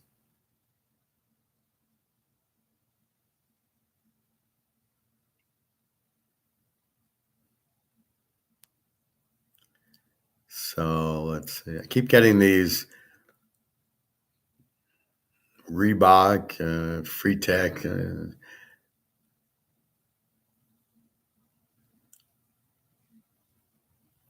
I keep getting these little, you've won $100 at Best Buy or something, or you're about to get a charge on your credit card for, Best Buy. And you're like, I didn't order anything. And they're all scams. So you got to be careful. So if somebody calls you with that, or you get an email going, oh, you're going to get hit with this $1,000 charge, just ignore it. There's nothing there unless you activate it, and then you've just scammed yourself. So be careful with that. So college, I have posted some, and the pros I'll post. Again, we're still a day away. You'd like to just hear on the injuries. There's no hurry to post, like Baltimore, I'm waiting. So let tomorrow happen. And then we hear that whatchamacallit is the quarterback. I mean, we know whatchamacallit's injured again, but the backup, if he plays, then I'll bet on Huntley. If Huntley plays, I'm definitely going to take Baltimore, but he's in concussion protocol. So if he doesn't play, I don't want to bet on Baltimore. So a lot of the delay is the injuries. But I'm gonna throw out a lock right now. Nick, real soon. And then what I'll do is I'll play some, if I'm looking for a team, I'll play it with Georgia. I'll play it with TCU. See, those I don't have to worry about the injuries because nobody's going to sit out. Nobody's transferring or sitting or not playing in the game. I did notice the Michigan went down from 10 to 7.5. And that still seems like a high spread, but I don't think I think the lowest it'll go down is 7. It'll probably go back to 8.5, I guess. You'll get Michigan money in it. But I think the Georgia game is going to get ugly. And there's a few others that I like. I'm surprised Washington. I didn't see Penix out, and I saw the running backs from Texas out, and I see Texas still a 5.5-point favorite. Okay, I'll take Washington and the points if the running back's out. Now, I did think about the over, as I do with every Washington, Oregon, UCLA game. Slovis, the quarterback from Pitt's out, so I don't know what to do with the over, but if UCLA will probably get the over by themselves, which means they'll cover the 0.5 point. I got my one college lock out already, and there'll be others. So we shall see. And Penn State, a cornerback sitting out, and all of a sudden the line moves 3 points. And Utah lost their tight end. He's not playing. He's a good one, Kincaid, but he's not going to play. But that I'm not worried about that with Rising. Okay, I don't have the tight end, but I got a lot of other shit. Actually, they don't have the running back either. He's sitting out. That's, both for Utah. Anyway, so now we get into the nitty-gritty of the pros. Teams needing to win for the playoffs. The question is can they win for the playoffs? So there's teams that need to win, and teams that need to win and choke. I would say Detroit is a team that needs to win and chokes. But I maybe New England. We'll see if the Jets need to win and win. I look for this Jet game. I look for the Jets to win this game straight out. I don't understand this line. The Jets should be 3-point favorites. I don't get that. Yeah, Detroit's hot. Big deal. Who cares? So are the Jets. They're a very good team. Very good. Again, we bet defense. Again, Detroit playing outside in the cold. They do not like it. And they're just not comfortable with it. And here's the Jets at home. And they played Buffalo really well. And they play Minnesota. They should have beat. So that's kind of where I go with Minnesota Indy is Minnesota beat the Jets. And I think that'll be the same type of game against Indy. They'll put it up and put up a big number. But so that's what you look for. Then you got to keep an eye on the injury. So Arizona loses Kyler Murray. You got Colt McCoy. Hey, Colt McCoy sucks. We'll see what happens. And then you've got your Arizona-Denver game, which doesn't mean anything to anybody. So you kind of watch the quarterback and go, we'll probably go under in the game. Tennessee-San Diego, I think that'll be a real good game. And you got to kind of forget last week. Tennessee, they had it, and then they gave up a bunch to Jacksonville, 36-22. But it was four fumbles and some other, let's go for it on fourth down because we're behind crap, where I'm not sure they do that against San Diego as much. And I'm not sure they're going to fumble. Henry's going to fumble 4 times, and he'll probably be pissed off that he did fumble. So I just think that with all that going on, it's a little different story. So we got the holidays coming up. We got 2023 coming up. Please be careful. Go buy your silver and gold like now. I'll probably buy a little bit more just because. And did you get your money out of your IRA yet, or did you clear it into cash and then are you taking it, or what's going on with you, Bobby?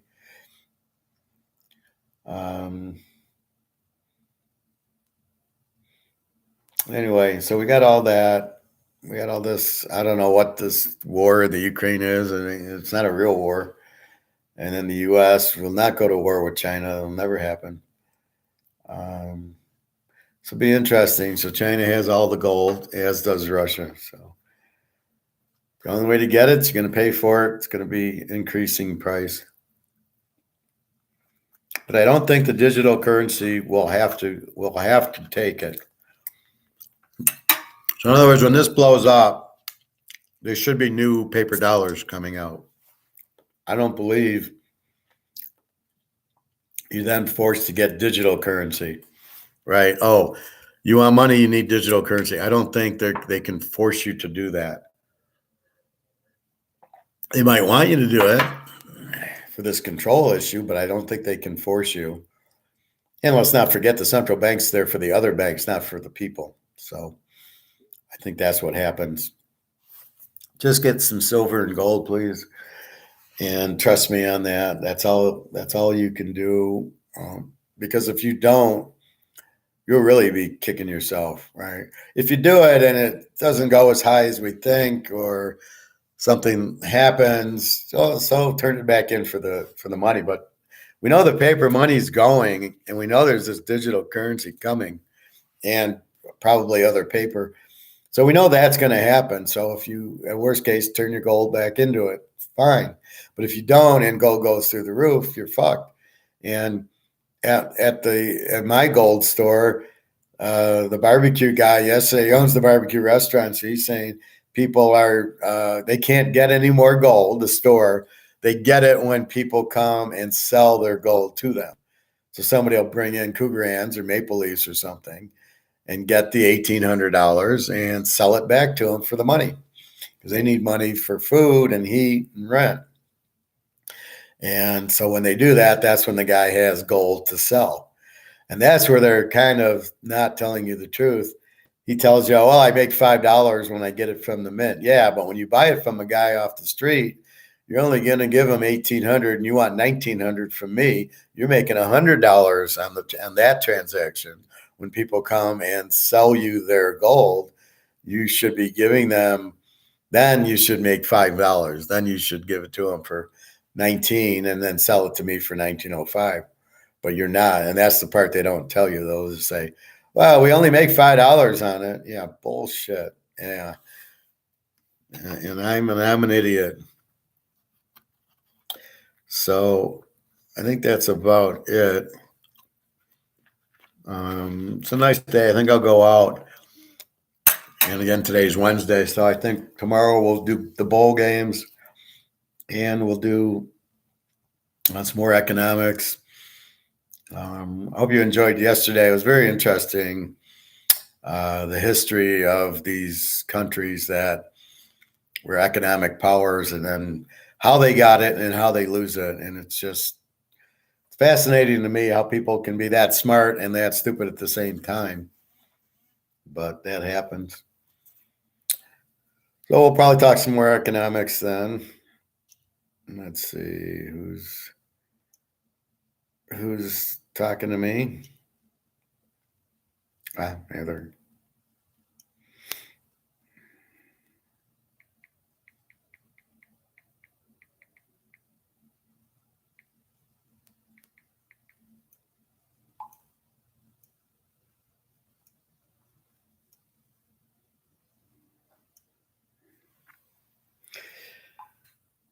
$3:00, so it's 10:00, and my girl in the Ukraine's going to sleep. That's the funny part. Like you're in Europe and you're just saying to yourself, "Fuck, it's only like noon and back home in Detroit, and here we're eating dinner or something, or it's 8:00." So it's a weird dichotomy that you're going to bed, but here it's 1:00 in the afternoon. Very crazy. Phil, Professor, what were your thoughts on Ritter, the Cincinnati quarterback, starting for? I like Ritter. He was okay at Cincinnati. He wasn't superstar, but I don't think he's going to hurt him. I think he'll be better than Mariota. I remember watching him in the preseason, and I thought he didn't look too bad. He took off running a little bit. He's a very good quarterback. Played for Cincinnati and Luke Fickell, and they won their division, and they were in the playoff. He's not a great passer, but I think he's smart. I think that it's an upgrade from Mariota, but again, he's new, so they just were grooming him. But now that Mariota's hurt, but I was shocked Mariota was the starter. But I like Cincinnati better, or I like Atlanta better with Ritter than Mariota. So this should be a nice Atlanta play, I think, getting 10.5. Yes, I like him. Falcons didn't have much to lose starting him. Trial by fire and all. I don't agree with the trial by fire. I think you've got to get comfortable. It's when you're comfortable. Mahomes sat out a year. Montana sat out a year. Brady basically sat out most of the year. It's what makes you comfortable. So I know when I go to a new job, I'm uncomfortable. I'm searching for my rhythm. Come in and do this. Oh, where's the general ledger? And where's my Excel? Where's my this? Where's my that? And you get it all. You get comfortable, and it's not like golf where you're the team. or tennis. You got to go out and play. And again, you still get comfortable. But I don't mind him not starting right away. I do think he should have started by now. But I could see they gave him a year to get comfortable. They're not going anywhere. You got Mariota, let him get hurt. So I don't have a problem with that. I think like if I'm somebody and I'm drafting Rising, I probably don't want to start him right away. I probably want to give him 4 or 5 games, let him get the feet wet, let him understand the defenses, let him understand the speed of the game, and then put him in. Don't just throw him in.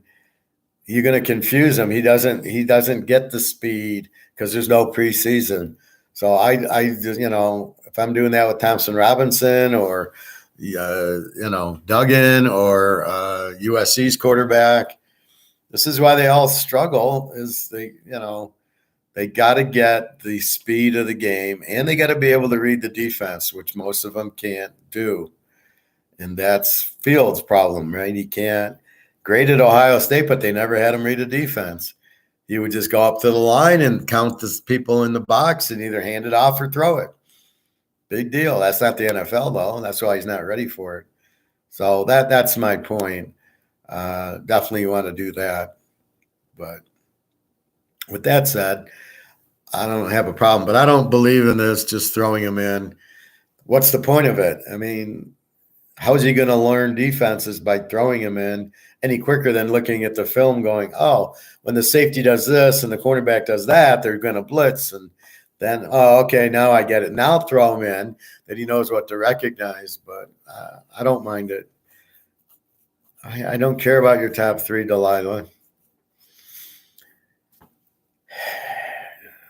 The Niners, the Eagles, and the Bengals. Okay.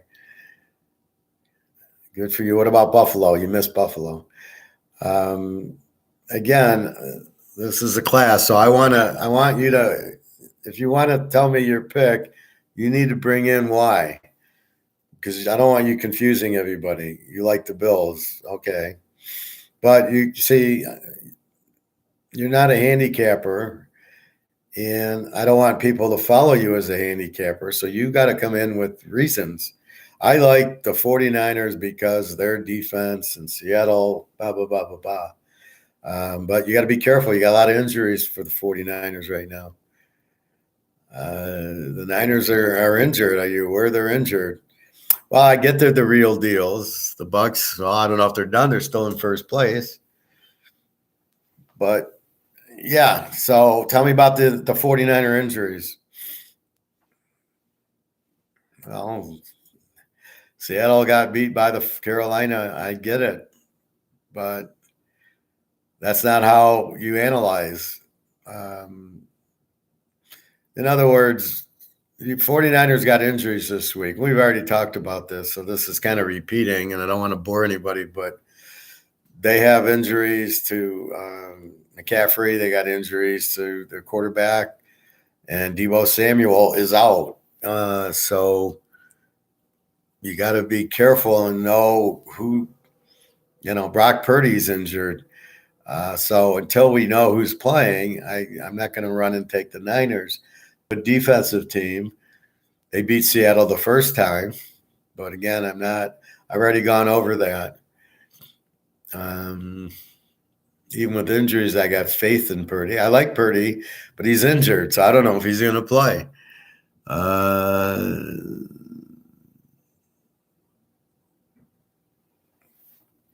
Well, we'll see, but let's walk before we run. Again, this is the class, so I've gone through every game already. So when you go through the games, we've already heard it. We've already got all the explanations. So just just try to learn right now. I don't agree with that. I think Seattle's got more weapons. Metcalf, Lockett, Walker from Michigan State, who's been injured if he plays, and Smith, the quarterback. I think it's Smith, Jones. But Seattle's got more weapons than San Francisco. San Francisco's got a good defense, and Seattle doesn't. Hey, Gregor John, what's up?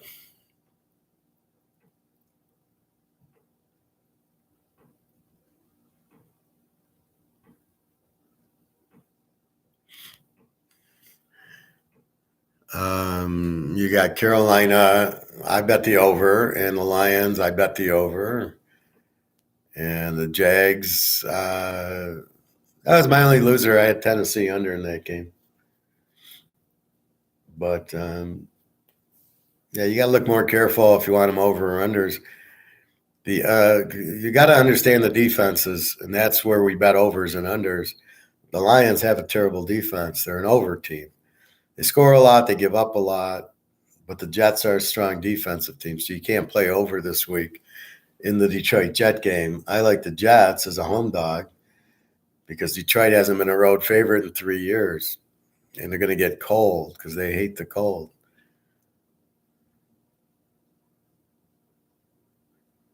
I lost because of Bills over.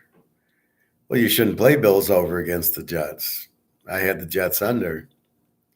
The Jet, you got to see who they're playing. You've got to look at both teams and both defenses, but you've got to be at the point where you understand the nature of the teams, over or under teams.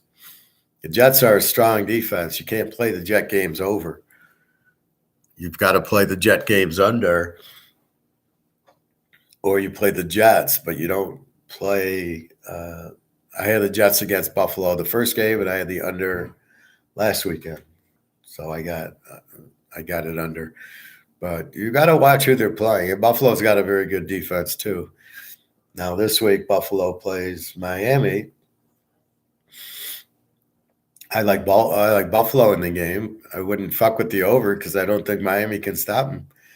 And Buffalo's gonna win. I thought Jets would score. Why the Jets don't? Buffalo's got a very good defense. So learn your teams and learn the defenses. Plus, I didn't think Buffalo would score a lot on the Jets, and they didn't. So the Jets, they're not a high explosive team. If you want that, you want San Diego, you want Seattle. I had Carolina, Seattle over because Seattle scores a lot and has no defense. And Carolina, they're kind of in the middle, but they score a little bit. But that's what you're looking for. You want to bet against defenses. That's the key to it. And that's what we're doing. This week there's a lot of over defenses versus under defense, like San Diego, Tennessee, Oakland, New England, Arizona, Denver. Those games you got a weak defense playing a strong defense. So normally you're going to take the strong defense. That's just the best way to play it. Well, they're not really upsets. There's only 2 or 3 good teams anyway. The rest of the teams suck, so it's really not an upset. That's why I tell you don't do your own point spreads and make your own picks before the point spreads. Thank you, Phil. Try to be inside. Try to look at your point of view. That's really the way that a teacher teaches, is that the student gets something out of it. Then they're good teachers.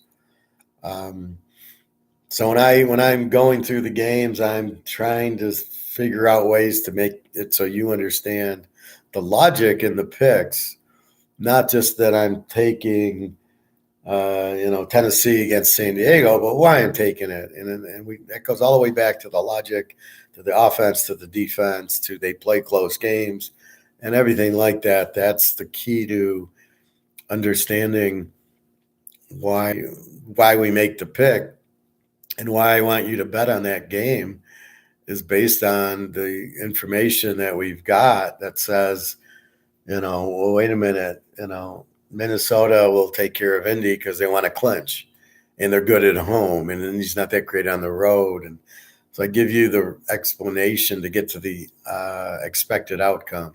So we're all about expected outcomes. I'm digging for information to get us to the I got a good one on Minnesota, but then I look at Washington, the Giants. I can't give you an expected outcome. I have no idea. I can't get it. Both teams kind of suck. The Giants don't have, Daniel Sims is a terrible quarterback. Daniel Jones, and then Washington Heineke's he's not good. He's better than Wentz, but he's not really good. They don't really have running. They got a good defense, and the Giants have a good defense. So maybe you go under. But I honestly, I would take a hunch in Dallas and the Giants in 10.5, just because I can't say Washington's going to kill them. But again, I don't have a good expected outcome on this.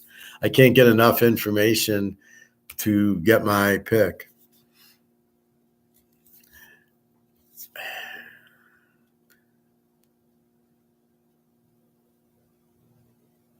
Jake, save me. Everyone pick Titans. Well, if you knew that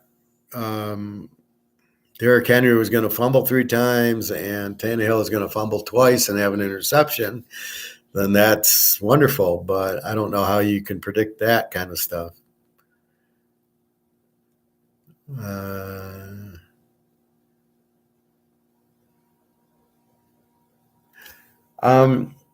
I mean, that's just it. I mean, if you analyze why they won, then you have to look at that kind of stuff, right?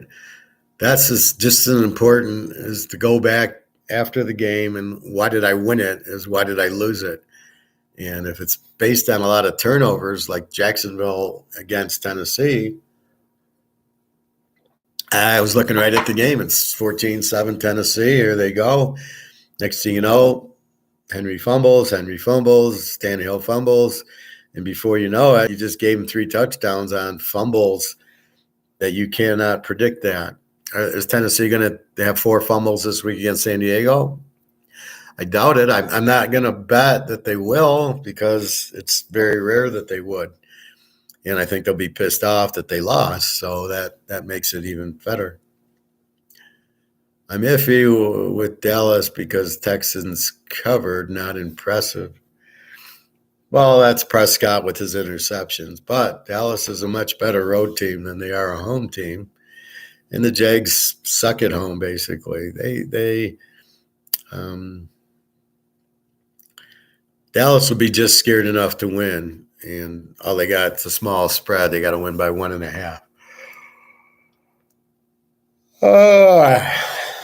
Anyway, so we'll add a few pro picks now, and then coming up, we'll add some pro picks based on the injuries. So, again, most of these games are Sunday, so we'll probably add them Friday night, Saturday. And then the college, we did add a lot yesterday. I'll just verify I got most of them, but I think we're pretty good through the 19th. I might add like the Baylor game to this, but it's really not till the 22nd, so it's a ways away. And then I got to combine. So when I really need a game, it's going to be my pro game with Georgia. When I really need one, it's going to Georgia if I can't find it. But I think that's it. So keep an eye on the injuries. We know who needs the game for playoffs, which is very critical. So we can go through it one more time. Frisco, Seattle, a playoff game. Indy, is a playoff game. Or Mini needs it. Baltimore, Cleveland, Baltimore needs it to stay tied with Cincy. Buffalo, Miami is a playoff game. They are trying to win the AFC East. Atlanta, New Orleans, really they both need it with the shit division of Tampa Bay with 6 wins, that mathematically all the teams are still alive. Detroit and the Jets playoff, although Detroit really needs a lot of help. They're a couple games back. The Jets are in the playoffs, and they're at home and a dog. So playoff game. KC and Houston. KC needs it. Now they got to catch Cincinnati, and they got to catch Buffalo. Philly, Chicago. Philly's trying to wrap up the 1 seed and their division, and they haven't wrapped up anything yet. Unfortunately, Dallas is in their division, so they got to play Dallas in a week or two. Carolina, Pitt. Carolina in the And the NFC South needs the game. Excuse me. Dallas and Jacksonville. It's a playoff game. Dallas trying to catch Philly. Jacksonville still in the making for a playoff for the wild card. New England, Oakland. New England needs it to stay in the wild card ahead of Jacksonville. Oakland is pretty much out of the wild card. Tennessee, San Diego, Tennessee trying to wrap up their division. San Diego trying to stay in the playoff hunt. Right now they're a wild card. Cincinnati, Tampa, Cincy trying to lock into the 1 seed. Tampa just trying to win their division. And the Giants, Washington's a wild card game, so that's a playoff game. LA's out of it. Green Bay, they need a miracle, I think, if they win out. Maybe they get in as a wild card. Mathematically, probably still there. Greg John, Professor, what do you think of Pats and Raiders games? Well, now I like the Pats as the dog. I don't know why Oakland just turned favorite. Who the hell would be betting on them? What would make you think they can beat New England? So I don't know. I like New England in the points. Tim Johnson lost. K. Murray. Who to pick up? K. Pickett, Brock Purdy, Heineke, non-PPR. Thanks. Well, if Brock Purdy plays, I would go to him. Pickett's injured, so I'm not sure Pittsburgh does anything if he even is the starter. And then Heineke, he's okay. Purdy's the best out of that lot, I would say. So I'd go there. Next year, you can take either Jake Haener or you can take Cam Rising from Utah. He'll be your guy. So that's it basically for the NFL. We'll be back Friday with the NFL. Well, we haven't really given you. We'll be back with the Bulls tomorrow, but I'll give you the San Francisco Seattle game, whatever I can think about it. Knowing Seattle is an over, but with this killer defense of the Niners, probably under 49.5 would be my guess of what to do with it. I'm not taking Frisco in 2.5. Seattle could easily win the game or could easily get their butt kicked. So they got killed the first game 24-9. So it's going to be tough for Seattle to win. You're getting 9 points. But I probably like the under. So we'll do the Bulls tomorrow, which we've already done them yesterday. We'll take a little deeper dive into them, and then the pros. So like the pros, I updated all the trends now. So the whole league is 12-2 in a teeter. I mean, it's hysterical. So that's what we got going on. So the biggest trends: bet against San Diego, bet against Indy, bet against the Rams, New Orleans, and Atlanta, and bet on Philly. So the first 5 you bet against. Atlanta, New Orleans play each other, but you can take Green Bay against LA, you can take Minnie, and then Tennessee against San Diego, and Philly against the Bears. Philly's very healthy. The Bears just stink. Question is, what is Fields going to do on him? Is he going to keep him close, or he'll get his few touchdowns? And then this, it's a good over bet at 42.5 for sure. All right, I think that's about it. It's 3:30. So I'm going to eat and try to enjoy the day. It looks sunny outside. So that's about it. So www.teaserking.com. Get my email. If you want to email me with questions or comments, please do. I guess that's about it. So have a good day, everybody. I'll talk to you tomorrow around the same time, maybe a little earlier. Yeah, I came on at 1. I was busy with the football, with the pros, but we'll get that taken care of. All right, everybody. Have a good day. Thank you very much. www.teaserking.com. You can get my email there. Thank you.